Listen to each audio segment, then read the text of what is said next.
मित्रों, 7 सितंबर से पितृपक्ष शुरू हो रहा है और इस बार की शुरुआत एक अत्यंत अद्भुत और दुर्लभ संयोग के साथ होने जा रहा है। जिस दिन पितृपक्ष का शुरुआत होगा उसी दिन चंद्र ग्रहण भी पड़ने वाला है।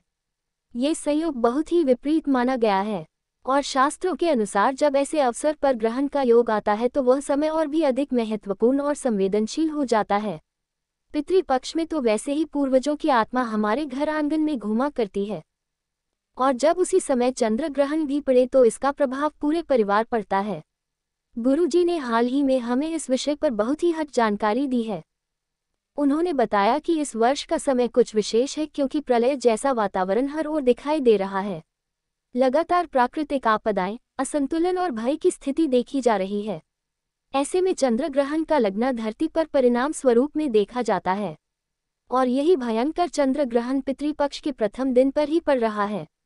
ये संयोग कई वर्षों के बाद बना है और इसका सीधा असर हर परिवार, हर गृहस्थ जीवन और हर व्यक्ति पर पड़ेगा। मित्रों, आप सभी देख ही रहे हैं कि पितृपक्ष का महत्व हमारे जीवन में कितना विशेष है। ये वही समय है जब हम अपने पूर्वजों को याद करते हैं, उन्हें तर्पण अर्पित करते हैं और उनकी आत्मा की शांति के लिए प्रार्थना करते हैं। लेकिन शास्त्रों में ये भी स्पष्ट कहा गया है कि इस अवधि में कुछ ऐसे भोजन और आचरण हैं जिनका हमें परहेज करना अत्यंत जरूरी होता है। अगर भूलकर भी इन्हें खा लिया जाए तो पितृ क्रोधित हो सकते हैं और उनका आशीर्वाद रुक सकता है और इसी वजह से घर में अशांति, कंगाली, अनेक प्रकार की समस्याएं आ सकती हैं। इसलिए इस समय में शुद्धता का अवश्य ध्यान दें। मित्रों, इस वर्ष पितृपक्ष 7 सितंबर से प्रारंभ हो गया है और अगले 15 दिनों तक चलेंगे। इसके बाद मेरी माता रानी का आगमन होगा। उन्हें पूरे देश में बड़े ही धूमधाम मनाया जाएगा। पितरपक्ष की समाप्ति के बाद तुरंत सभी भक्त माता दुर्गा की उपासना में लग जाएंगे। गुरुजी ने ये भी बताया है कि पितृपक्ष के दौरान हमें केवल त्याग और संयम का पालन ही नहीं करना चाहिए बल्कि कुछ ऐसे कार्य भी करने चाहिए जिससे पितरों की असीम कृपा हम सब पर बरसे। वह सारे काम ऐसे हैं जैसे कि ब्राह्मणों को सत्कार करना, जरूरतमंद लोगों को भोजन कराना, अन्नदान करना, गाय को रोटी खिलाना, मंदिर में दीप अर्पित करना। अगर सभी व्यक्ति यह काम श्रद्धा पूर्वक करते हैं तो उनके पितृ प्रसन्न होते हैं और जीवन की हर कठिनाइयों को भी दूर कर देते हैं और घर में धन, वैभव, सुख, समृद्धि आदि का आशीर्वाद देते हैं। इस वर्ष चंद्र ग्रहण का ये प्रभाव हमें एक चेतावनी भी दे रहा है। ये समय हमें सावधान कर रहा है कि हम अपनी दिनचर्या, अपने खानपान और अपने आचरण में पूर्ण पवित्रता और सतर्कता रखें। इस ग्रहण और पितृपक्ष के संयोग में हमें यह अवसर मिलता है कि हम न केवल अपने पितरों को प्रसन्न करें बल्कि इस भयंकर प्रलयकारी समय से भी अपनी और अपने परिवार की रक्षा कर सके। दोस्तों, आने वाले इन दिनों को हल्के में ना लें। ये समय बहुत ही महत्वपूर्ण है।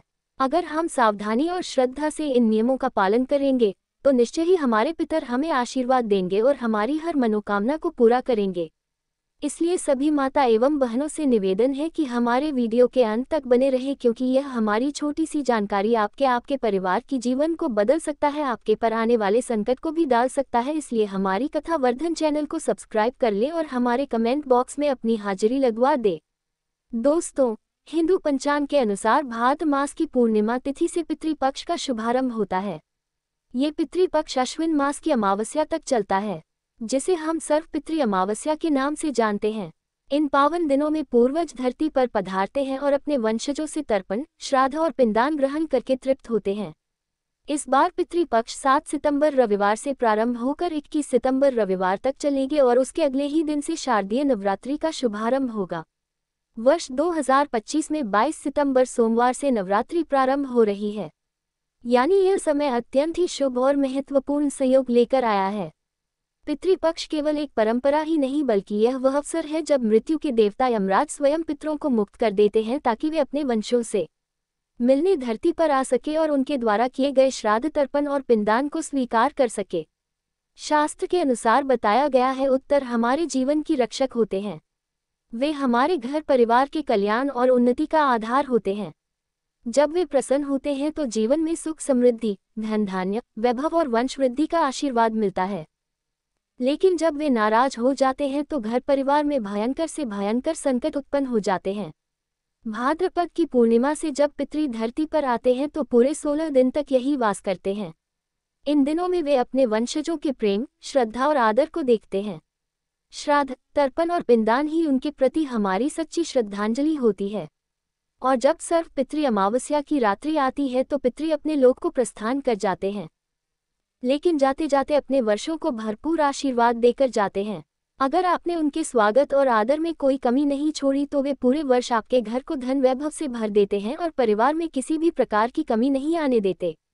इन 16 दिनों में पितरों की आत्मा की शांति के लिए विधि विधान से पिंडदान, श्राद्ध और तर्पण किया जाता है।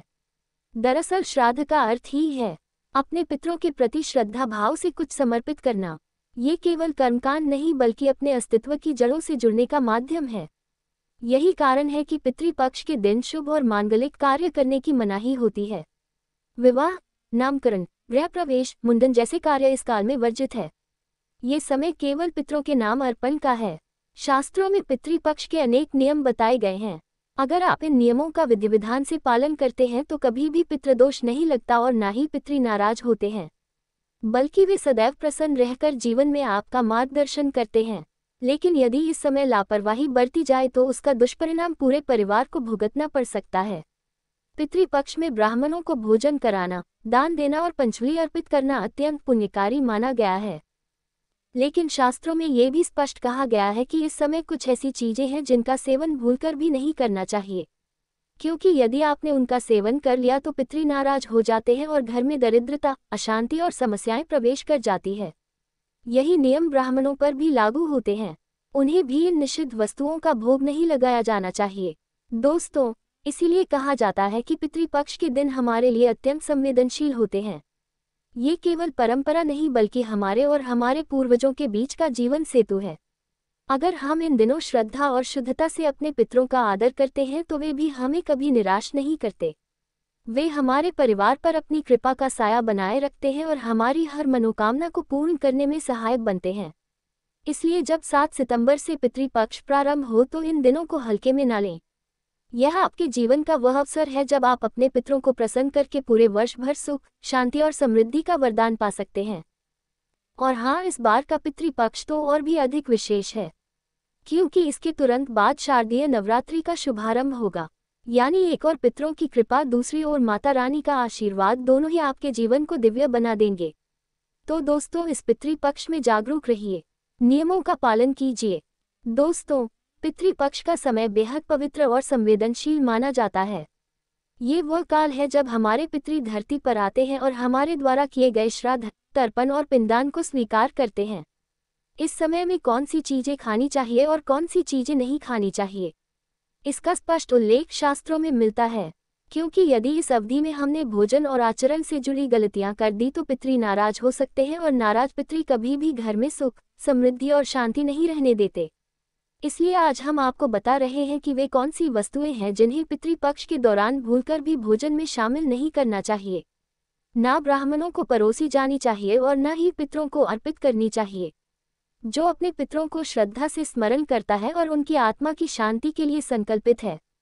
दोस्तों, आपने अक्सर सुना होगा कि पितृपक्ष के दौरान वही भोजन बनाया जाए जो पितरों को प्रिय हो और जिसे ब्राह्मणों को भी भोग स्वरूप अर्पित किया जा सके। पितृपक्ष में शुद्ध और सात्विक भोजन को ही खाना चाहिए, लेकिन कई बार घरों में लोग ये सोचकर गलती कर बैठते हैं कि हमारे पूर्वजों को लहसुन, प्याज या मांसाहार प्रिय था, इसलिए हम वही बनाकर उन्हें अर्पित करें। कुछ लोग तो ब्राह्मणों को वही भोजन परोस देते हैं जिसमें लहसुन और प्याज डाला होता है।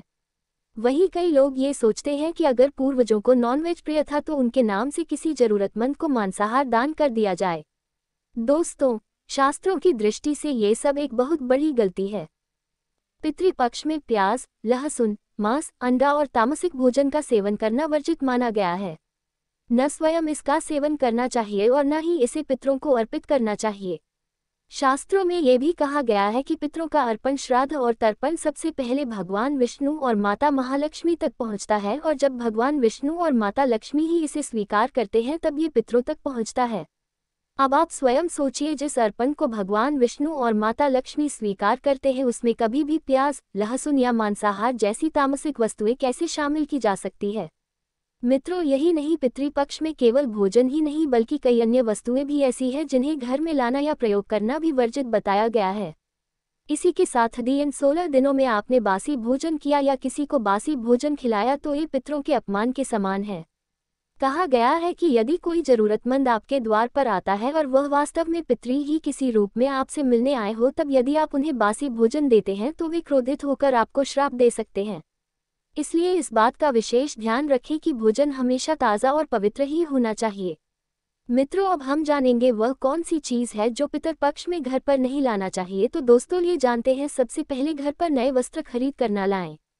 दूसरा, घर में सोना चांदी नहीं लाना चाहिए। तीसरा, सुहागिन महिला को सुहाग का सामान नहीं लेना चाहिए। उत्तर पश्चिमी यह सब लेना अशुभ माना जाता है, क्योंकि मान्यता है कि इन दिनों हमारे पितृ हमारे घर में ही वास करते हैं। यदि इन नियमों का उल्लंघन किया जाए तो पितृ रुष्ट होकर लौट जाते हैं और फिर घर में कभी नहीं आते। इससे वंश वृद्धि में रुकावटें आने लगती है और जीवन में परेशानियां बढ़ जाती है। पितरों का स्वागत पूरे आदर और श्रद्धा के साथ करना चाहिए। उनके लिए भोजन बनाते समय पक्का भोजन तैयार करें। चावल, दाल, रोटी के साथ साथ पूरी, कचौड़ी, हलवा, खीर, मूंग की दाल और जलेबी जैसी चीजें बनाकर भोग लगाने का विधान है। खासकर खीर पितरों को बहुत प्रिय है। शास्त्रों में कुछ विशेष वस्तुओं का सेवन और प्रयोग भी पितृपक्ष में वर्जित माना गया है। इस अवधि में मसूर की दाल, काला नमक, काला जीरा, मूली, लौकी, खीरा और सरसों जैसी सब्जियां नहीं खानी चाहिए। पितरों के भोजन या ब्राह्मण भोजन में नींबू भी नहीं डाला जाता। आप स्वयं नींबू का सेवन कर सकते हैं, परंतु श्राद्ध भोज में इसका प्रयोग करना अशुभ माना गया है। यदि हम इन दिनों नियमों का पालन करते हैं तो पितृ प्रसन्न होकर हमें अपार आशीर्वाद देते हैं और जीवन को सुख समृद्धि से भर देते हैं। लेकिन यदि हम भूलवश अशुद्ध आचरण कर बैठते हैं तो ये पितृदोष का कारण बन सकता है।